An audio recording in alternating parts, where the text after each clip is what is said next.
할렐루야. 온라인 예배에 오신 여러분을 주님의 이름으로 환영합니다.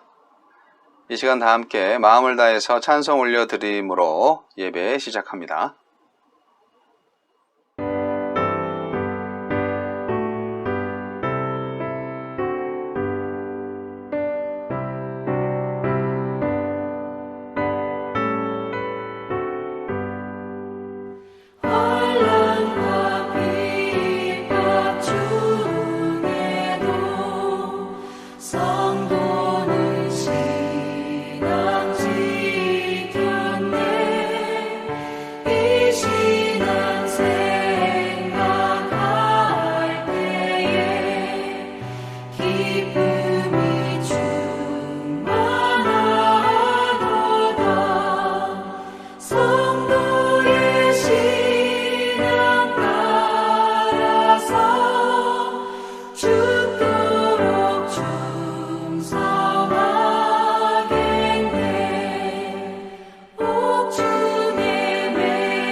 다 같이 기도하시겠습니다. 하나님 아버지, 무더운 여름이 계속되고 있습니다. 전 세계 곳곳에 이상 기후가 발생하여 매우 큰 피해가 속출하고 있습니다. 홍수가 나고 산불이 나고 그리고 코로나 바이러스도 더위와 상관없이 계속 확산되고 있습니다. 하느님, 이렇게 무질서하고 힘들고 어려운 세상 어디 계신지 저희가 확실히 알기를 원합니다. 하느님은 우리의 고통을 모른 채 하시지 않으시는 분임을 압니다. 주님, 우리가 하나님을 발견하게 하여 주옵소서. 하나님과 함께 있게 하여 주옵소서. 하나님의 사역에 동참하게 하옵소서. 우리가 무슨 죄를 지었는지 하나님 깨닫게 하여 주옵소서. 진리의 영을 부어주셔서 하나님의 사랑과 은혜의 강물에 다시 빠지게 하여 주옵소서. 주님, 우리가 이웃을 사랑하지 않은 죄, 우리가 거짓과 불의를 일삼은 죄를 용서하여 주시고 하나님 외에 다른 어떤 것을 섬기고 그것을 사랑한 죄를 용서하여 주시고 이제 하나님만을 사랑하고 이제 하나님만을 경배하오니 주여 우리를 영적으로, 육적으로, 사회적으로 회복시켜 주시옵소서. 다시금 하나님과 함께함을 느끼게 하여 주시고 하나님의 구원과 사랑 안에 거하게 하여 주옵소서. 전 세계가 팬데믹 상황을 힘들어하고 있습니다. 하나님의 백성들의 고통을 아시는 주님, 주의 구원을 속히 이루어 주옵소서. 오늘 예배 가운데 임재하시는 하나님의 영을 사모하게 하여 주시고 주님의 진리 영을 통해서 참 자유를 누리는 은혜가 모든 예배자들에게 있게 하여 주옵소서. 예수님 이름으로 기도합니다. 아멘. 자, 이제 헌신의 마음을 담아서 헌금을 드리시고 하느님께 헌신의 찬양을 올려드리겠습니다.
헌금을 위해서 기도합니다.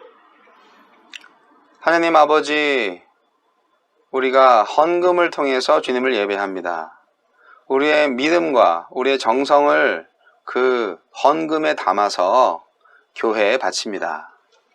하나님의 교회가 하나님의 영광을 위하여 풍성하게 되게 하여 주옵소서. 진리에서 절대로 벗어나지 않게 하여 주옵소서. 하나님의 교회가 절대로 가난하지 않게 하여 주시고 부자가 되었을 때 교만하지 않게 하여 주옵소서. 이 세상을 움직이는 하나님의 선한 능력을 보고 싶습니다. 주여, 우리에게 거룩함과 풍성한 복을 내리워 주옵소서. 예수님 이름으로 기도합니다. 아멘. 오늘은 이사야 52장 13절로 53장 12절까지의 말씀입니다. 이사야 52장 13절로 53장 12절 말씀 읽겠습니다. 보라, 내 종이 형통하리니 받들어 높이 들려서 지극히 존귀하게 되리라. 전에는 그의 모양이 타인보다 상하였고 그의 모습이 사람들보다 상하였으므로 많은 사람이 그에 대하여 놀랐거니와 그가 나라들을 놀라게 할 것이며 왕들은 그로 말미암아 그들의 입을 봉하리니 이는 그들이 아직 그들에게 전파되지 아니한 것을 볼 것이요 아직 듣지 못한 것을 깨달을 것임이라. 53장 우리가 전한 것을 누가 믿었느냐? 여호와의 팔이 누구에게 나타났느냐?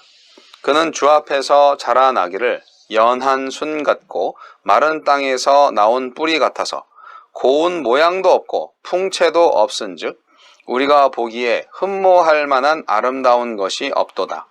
그는 멸시를 받아 사람들에게 버림받았으며 간고를 많이 겪었으며 질고를 아는 자라. 마치 사람들이 그에게서 얼굴을 가리는 것 같이 멸시를 당하였고 우리도 그를 귀히 여기지 아니하였도다. 그는 실로 우리의 질고를 지고 우리의 슬픔을 당하였거늘 우리는 생각하기를 그는 징벌을 받아 하나님께 맞으며 고난을 당한다 하였노라. 그가 찔림은 우리의 허물 때문이요 그가 상함은 우리의 죄악 때문이라. 그가 징계를 받음으로 우리가 평화를 누리고 그가 채찍에 맞음으로 우리는 나음을 받았도다. 우리는 다 양 같아서 그릇 행하여 각기 제 길로 갔거늘 여호와께서 우리 모두의 죄악을 그에게 담당시키셨도다. 그가 곤욕을 당하여 괴로울 때에도 그의 입을 열지 아니하였으며 마치 도수장으로 끌려가는 어린 양과 털 깎는 자 앞에서 잠잠한 양같이 그의 입을 열지 아니하였도다. 그는 곤욕과 신문을 당하고 끌려갔으나 그 세대 중에 누가 생각하기를 그가 살아있는 자들의 땅에서 끊어짐은 마땅히 형벌받을 내 백성의 허물 때문이라 하였으리요. 그는 강포를 행하지 아니하였고 그의 입에 거짓이 없었으나 그의 무덤이 악인들과 함께 있었으며 그가 죽은 후에 부자와 함께 있었도다. 여호와께서 그에게 상함을 받게 하시기를 원하사 질고를 당하게 하셨은즉 그의 영혼을 속건 제물로 드리기에 이르면 그가 씨를 보게 되며 그의 날은 길 것이요 또 그의 손으로 여호와께서 기뻐하시는 뜻을 성취하리로다. 그가 자기 영혼에 수고한 것을 보고 만족하게 여길 것이라. 나의 의로운 종이 자기 지식으로 많은 사람을 의롭게 하며 또 그들의 죄악을 친히 담당하리로다. 그러므로 내가 그에게 존귀한 자와 함께 몫을 받게 하며 강한 자와 함께 탈취한 것을 나누게 하리니 이는 그가 자기 영혼을 버려 사망에 이르게 하며 범죄자 중 하나로 헤아림을 받았음이니라. 그러나 그가 많은 사람의 죄를 담당하며 범죄자를 위하여 기도하였느니라. 아멘. 고난당하는 종. 고난당하는 여호와의 종의 노래. 오늘의 설교입니다. 이사야는 광야의 시대를 살았습니다. 이사야는 광야의 절망을 경험했습니다. 그의 절망의 내용은 약속의 땅의 몰락이었습니다. 르호보암 이후 다윗 왕조는 북이스라엘과 남유다로 분열되었고 신앙의 중심 역할을 하는 장소도 나뉘어져서 북이스라엘 여로보암은 백성들이 예배를 하기 위해서 남유다의 예루살렘으로 가는 것을 두려워해서 그것을 막으려고 금송아지 2개를 만들어서 베델과 단에 세우고 백성들로 하여금 그곳에서 예배하게 했습니다. 여로보암 시대가 지나고 아합 왕 시대에는 노골적인 바알 숭배 정책을 실행함으로써 이스라엘의 몰락을 가속화시켰습니다. 솔로몬이 이방 여인과 결혼함으로 생긴 종교 혼합주의는 약속의 땅의 분열과 멸망을 가져오는데 선지자 이사야는 그 비참한 모습을 직접 가까이 보면서 그 처참한 절망 가운데서 하나님이 주시는 희망의 징조인 메시아를 보게 됩니다. 이사야의 어린 시절에 이스라엘과 유다는 각각 여로보암 2세와 우시야의 통치 아래 번영을 누렸습니다. 그 당시 애굽은 아직 세력이 약했고 아수르는 다른 지역에 신경을 쏟고 있었죠. 그러나 곧 아수르의 침략으로 북이스라엘 왕국이 망해가고 남유다 왕국 내에서는 종교적 관용주의가 팽배하면서 흉흉해진 시기를 살았습니다. 종교적 관용주의, 종교 혼합주의라고 볼 수 있죠. 이사야서 1장 1절에 유다 왕 우시야와 요담과 아하스와 히스기야 시대의 아모스의 아들 이사야가 유다와 예루살렘에 관하여 본 계시라, 그렇게 되어 있는 것처럼 이사야의 예언 활동은 우시야가 죽던 해 BC 739년부터 시작해서 므낫세의 통치 기간 중인 BC 680년경에 순교하기까지 약 60년간 계속되었습니다. 이사야는 히스기야의 뒤를 이은 므낫세 왕이 친아수르 정책과 이방 종교에 대한 관용 정책을 펴니까 여기에 대항을 하다가 결국 톱으로 허리를 잘려 죽는 처형을 당했다고 전해집니다. 오랫동안 사역해오던 하나님의 신실한 종을 그렇게 처형시킨 므낫세는 참 나쁜 왕 같습니다. 그런데 신앙심이 전혀 없는 현대 역사학자들의 연구에 따르면 오히려 나라를 절단낼 뻔한 왕은 잘못된 외교적 상황 판단으로 반아수르 정책을 폈던 히스기야라고 봅니다. 므낫세는 철저히 현실적인 인물이었으며 아수르의 흥성이 지속될 것임을 꿰뚫어보고 이러한 현실 감각에 기반한 외교적 판단을 바탕으로 약소국이 할 수 있는 최선의 선택, 즉 강대국의 패권을 인정하고 그 아래에서 실익을 챙기는 선택을 했다는 겁니다.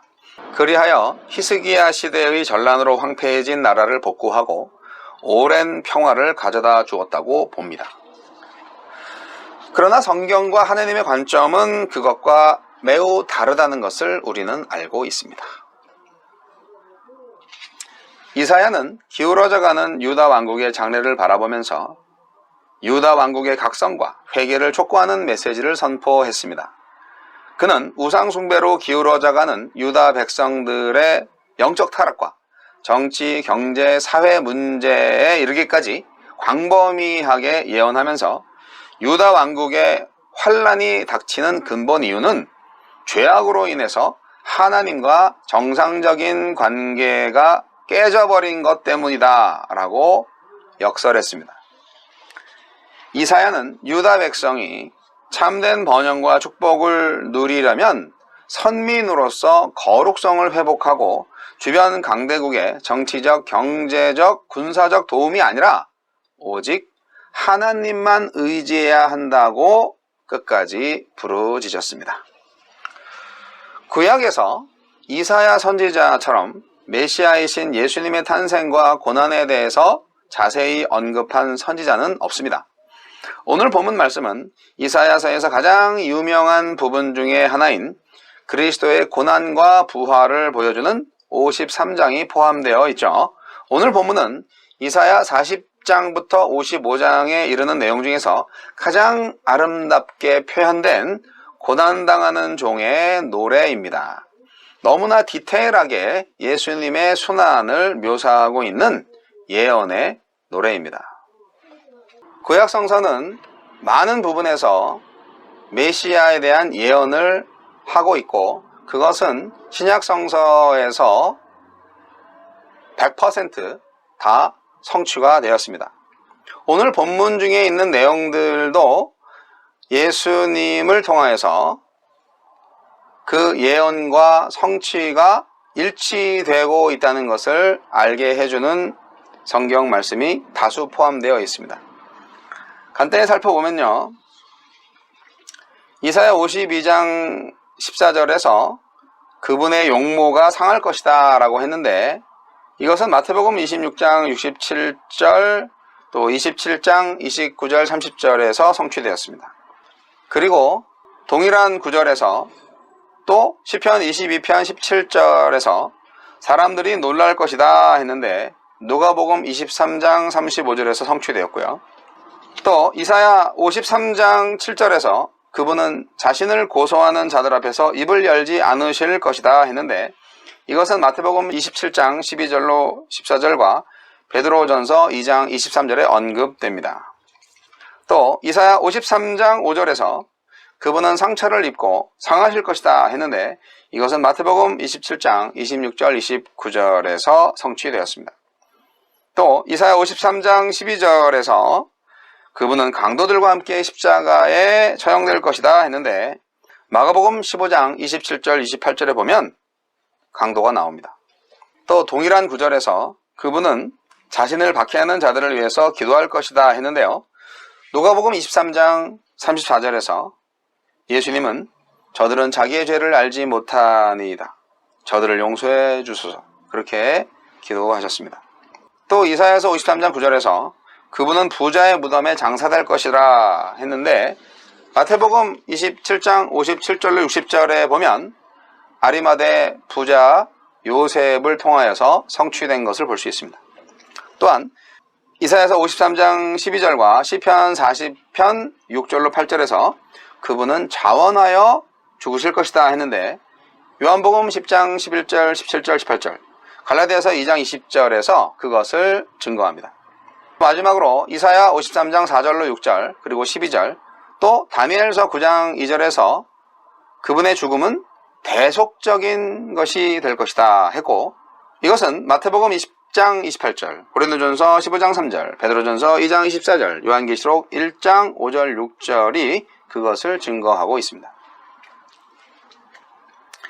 이사야가 예언한 메시아는 이제까지 이스라엘이 볼 수 없었고 경험할 수 없었고 상상조차 할 수 없었던 메시아입니다. 이사야는 자신이 살던 시대로부터 약 100년 후에 되어질 일들을 예언함과 동시에 700년 후에 이루어질 일을 예언했습니다. 이사야 예언대로 남유다는 멸망했고 유다 백성들은 70년이나 유배 생활을 한 끝에 본토 예루살렘으로 돌아올 수 있었습니다. 유다 백성들은 세대를 넘어서 받는 고통과 제2의 출애굽 출바벨론을 경험하면서 그것이 자신들의 죄에 대한 징계였다는 것을 나중에서야 깨달았을 것입니다. 그런데 메시아에 대한 예언은 바벨론 포로 귀환 사건과는 완전히 다른 차원의 이야기입니다. 아마 당시 사람들은 도저히 그 말씀을 이해하지 못했을 것입니다. 신약 성경의 사도들은 오늘 본문 말씀을 나사렛 예수를 주인공으로 빌라도, 대제사장, 장로들, 서기관, 바리새인들, 제자들을 조연 삼아서 역사의 무대에 올린 하나님 자신의 구원 드라마 각본으로 볼 것입니다. 이 각본은 유대인들이 전통적으로 기대해온 다윗 왕과 같은 메시아가 나오지 않습니다. 그동안 구약의 예언서에서는 죄와 벌, 심판과 응징, 순종과 축복의 이분법적 구도만이 주도적으로 작용했습니다. 구약 성경에서는 주로 자신의 죄 때문에 벌받는 백성들과 개인, 그리고 자신들의 의와 순종 때문에 복을 받는 개인과 공동체의 이야기가 기록되어 있습니다. 그런데 여기서는 다른 사람의 죄 때문에 징벌을 받는 사람이 등장합니다. 이건 완전히 새로운 개념입니다. 죄를 지었으면 벌을 받아야 되는데 내 대신 누가 대신 벌을 받았다고 합니다. 죽을 죄를 지었는데 죽지 않습니다. 내 대신 누가 대신 죽었기 때문입니다. 이 엄청난 일 아닙니까? 이사야 53장은 메시아를 고난의 종으로 예언하였습니다. 여기 한 사람에 대한 여러 가지 묘사는 고난의 종 메시아의 모습을 나타내주고 있는데요, 그의 모습은 고난으로 인해서 어떤 아름다움도 찾아볼 수 없고 사람들에게 멸시를 당하고 외면당한 모습입니다. 근본적으로 하나님의 본체시고 하나님과 동등하신 분이 어떻게 이처럼 고난을 받으실 수 있을까요? 그래서 이사야는 고난의 종으로 오신 메시아를 증거할 때 사람들의 반응에 대해서 이렇게 말한 것입니다. 이사야서 51장 1절 말씀처럼요, 우리의 전한 것을 누가 믿었느뇨? 이 말은 아무도 메시아를 고난의 종으로 믿지 않았다는 것을 말해주고 있습니다. 너무나 유명한 이사야의 말씀 53장 4절로 6절 말씀 다시 읽어보겠습니다. 그는 실로 우리의 질고를 지고 우리의 슬픔을 당하였거늘 우리는 생각하기를 그는 징벌을 받아 하나님께 맞으며 고난을 당한다 하였노라. 그가 찔림은 우리의 허물 때문이요 그가 상함은 우리의 죄악 때문이라. 그가 징계를 받음으로 우리는 평화를 누리고 그가 채찍에 맞음으로 우리는 나음을 받았도다. 우리는 다 양 같아서 그릇 행하여 각기 제 길로 갔거늘 여호와께서는 우리 모두의 죄악을 그에게 담당시키셨도다.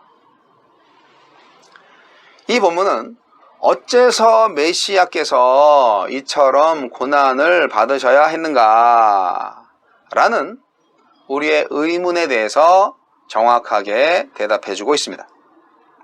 이것은 우리의 허물과 죄악 때문이라는 것입니다. 메시아는 우리가 받아야 마땅한 이 고난들을 마치 자신이 받아야 할 것인 양 스스로 담당하셨다는 것입니다. 메시아를 고난의 종으로 이해하는 것은 매우 중요합니다. 실제로 이스라엘의 역사를 살펴보면 선민으로서 결정적으로 불행의 길을 가게 된 것은 메시아에 대한 오해 때문이라고 볼 수 있습니다. 이스라엘은 메시아를 인간을 죄로부터 구원해줄 구원자로 알기보다는 자신들을 정치적 위기와 사회적 고난으로부터 구원해줄 지도자 또는 영웅으로 이해했습니다.